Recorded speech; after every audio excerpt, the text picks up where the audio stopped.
I do hours upon hours of research of everything that I'm going to say to make sure that it's as true as I can make it. And I speak to people in the White House, I speak to people in the Senate, the Congress, I speak to people in the intelligence services of both us and the United States, I speak to members of the Knesset, I speak to members of the State Department. And this information I'm going to tell you, you might say, I don't know, maybe these are out my eyes, you know this stuff. I'm telling you stuff is true.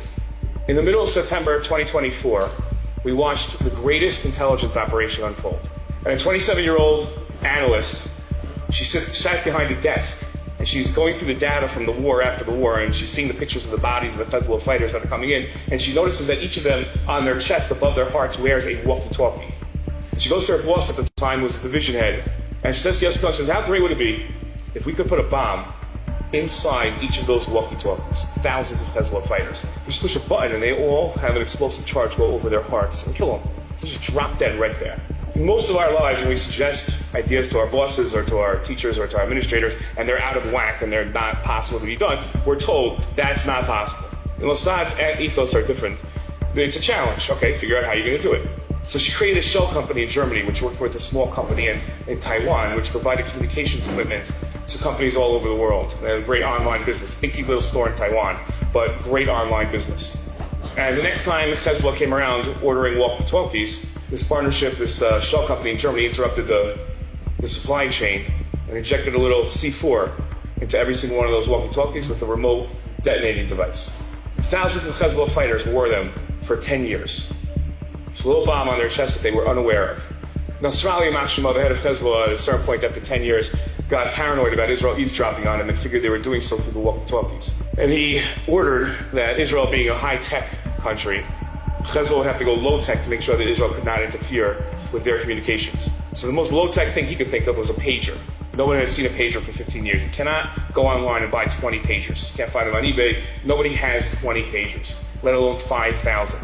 Eavesdropping on this conversation, the Mossad agent, now 15 years later, tells her shell companies, we got to restock pagers, which is the equivalent today of saying we should restock rotary phones. You're like, that's crazy. Who in the world is going to buy this? So we got to have thousands available. 3 days later, the bet paid off.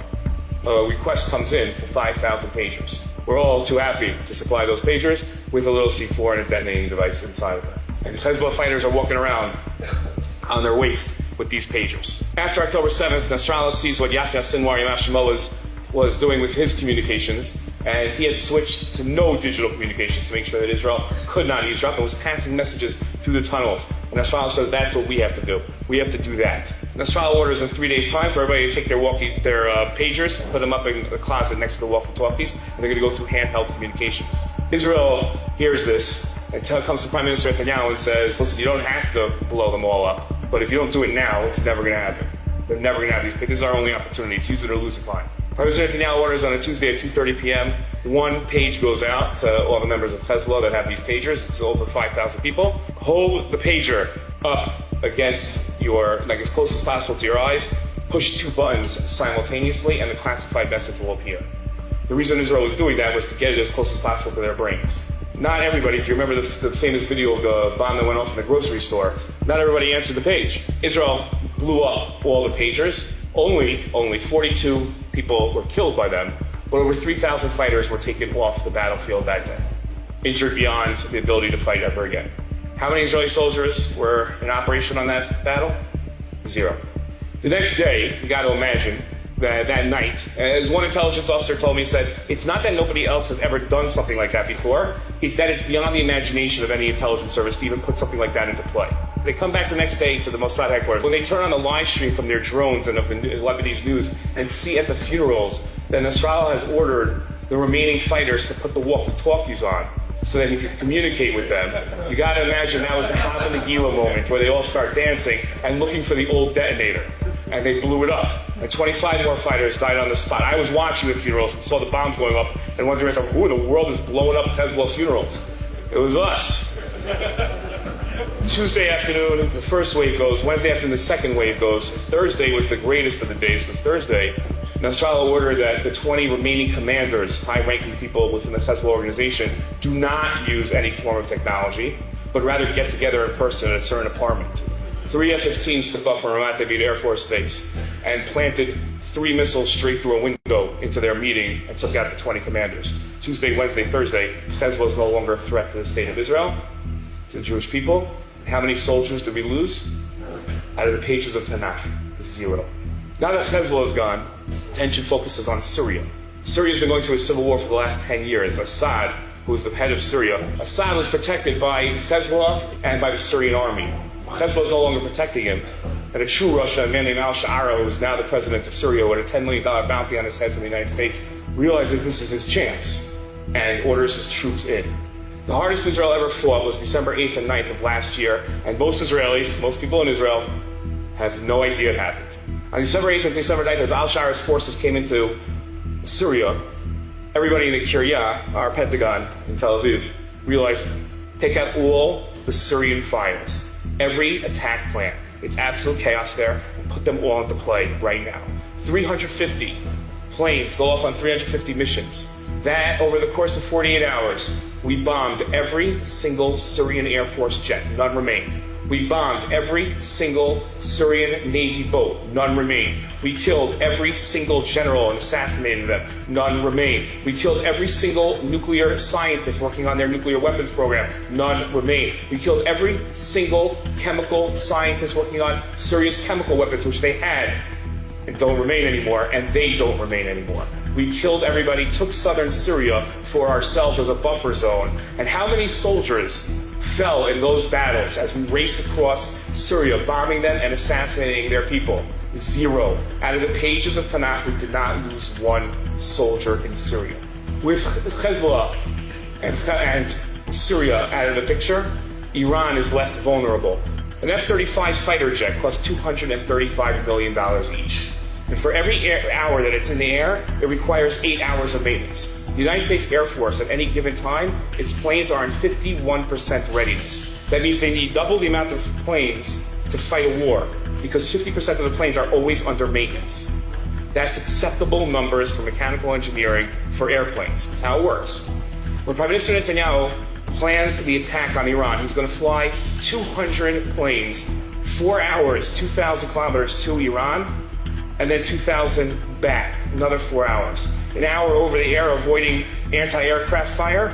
The stress on the airplane is tremendous. Stress on the pilot is tremendous. And the acceptable losses are 8 planes on every round of fighting. 8 planes will suffer mechanical failures. Just imagine how many times you've been on a passenger jet, which is a lot less complicated of an airplane, and the pilot announces, I'm sorry, we have like a 20, 30-minute delay. Something on the plane broke. You need to bring a mechanic out to fix it. For an F-35, 8 drop out of the plane on every round. Means we lose 8 pilots. 192 planes come back, 100 require more maintenance. Only 90 go back. Of the 90, another 8 drop. Over the course of 10 days, we're looking at 60 dead pilots, 60 lost planes, and about half the planes at any given time back on the runway for maintenance, some of them not being able to take off ever again. We suffered no losses. We didn't even have a plane that required significant maintenance. The way a mechanical engineer explained this to me is that it's impossible, except that it happened. The American ambassador told me they still can't file reports. They don't know how to explain this. It's impossible for this to have happened. Impossible. We're not talking about it's unlikely. We're not talking about the odds are against it. We're talking about the manufacturer would tell you it's impossible. Today, the United States Air Force is rethinking its entire approach to how to fight wars and how to get 90% of its planes in the air every single time, just as we have. While we're doing this over Iran, we have 2 more operations going on. Operation Narnia and Operation Red Wedding, which kills all the scientists and all the generals in Iran. Nobody even knows this happened.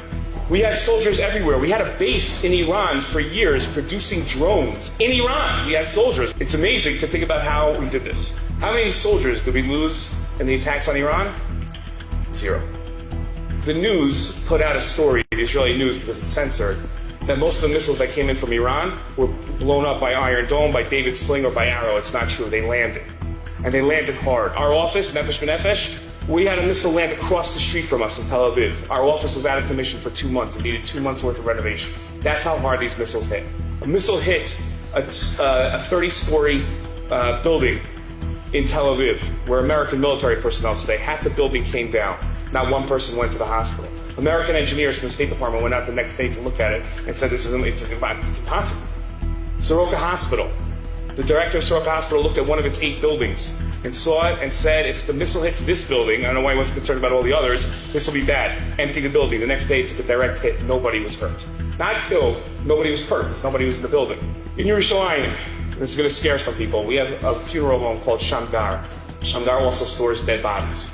Shamgar was ordered by the Israeli government on Friday morning after the Thursday night attacks to order extra freezers for tens of thousands of bodies from Jerusalem. The American government told me the expected losses on the Iran attack back at us, listen, between 80 and 100,000 Israelis dead. 80 to 100,000. That's a lot of us. The Iran war, on the attack back against us, we lost less than 40 people. Can't explain that. February 20th, 2025, everybody knows what happened that day? That day, we should be saying Hallel, probably not based on the English date, but on the Hebrew date. So 9 o'clock that night, when 3 buses blew up in a parking lot in Bat Yam, and a woman found a bomb under her seat in another bus, and all the buses in Israel were told to pull over, and one more bomb was found. When you build a bomb, you gotta be really careful, because you make a mistake, and that's the end of you. The plan, 5 buses would blow up in downtown Tel Aviv, and they would kill 1,000 Jews, injure thousands more.